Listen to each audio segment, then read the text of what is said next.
एक माँ की तड़प।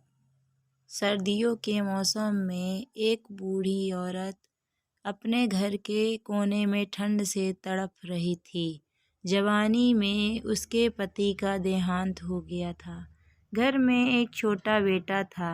उस बेटे के उज्जवल भविष्य के लिए उस माँ ने घर घर जाकर काम किया। काम करते करते वो थक जाया करती थी, लेकिन फिर भी आराम नहीं करती थी। वो सोचती थी जिस दिन बेटा लायक हो जाएगा उस दिन आराम करूँगी। देखते देखते समय बीत गया। माँ बूढ़ी हो गई और बेटे को अच्छी नौकरी मिल गई। कुछ समय बाद बेटे की शादी कर दी। अब घर में एक सुंदर पोता हो गया। अब बूढ़ी माँ खुश थी कि बेटा लायक हो गया है, लेकिन ये क्या, बेटे और बहू के पास माँ से बात करने तक का वक्त ही नहीं होता था। बस ये फ़र्क पड़ा था माँ के जीवन में। पहले वह बाहर के लोगों के बर्तन व कपड़े धोती थी, अब अपने घर में बहू बेटे के।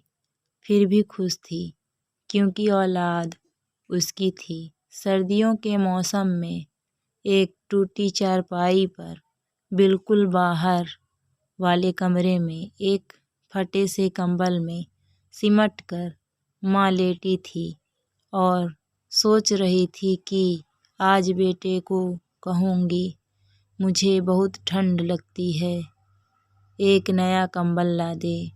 शाम को बेटा घर आया तो माँ ने बोला, बेटा मैं बहुत बूढ़ी हो गई हूँ, शरीर में जान नहीं है, ठंड सहन नहीं होती, मुझे नया कंबल ला दे।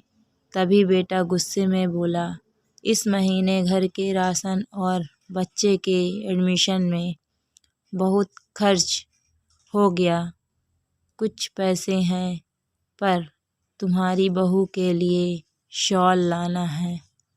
वो बाहर जाती है, तुम तो घर में रहती हो, सहन कर सकती हो।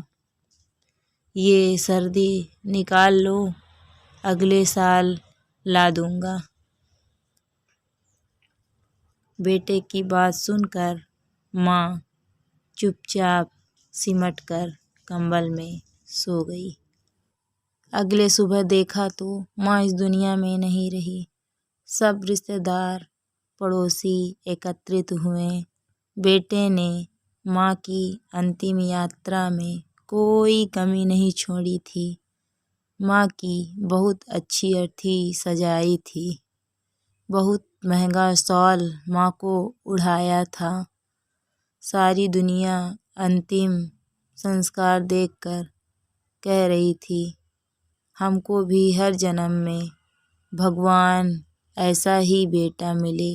मगर उन लोगों को क्या पता था कि मरने के बाद भी एक माँ तड़प रही थी सिर्फ एक कंबल के लिए। दोस्तों, आपको ये कहानी कैसी लगी? यदि आपको यह कहानी अच्छी लगी है तो प्लीज़ वीडियो को लाइक, सब्सक्राइब, शेयर करना ना भूलें। वीडियो को पूरा देखने के लिए धन्यवाद।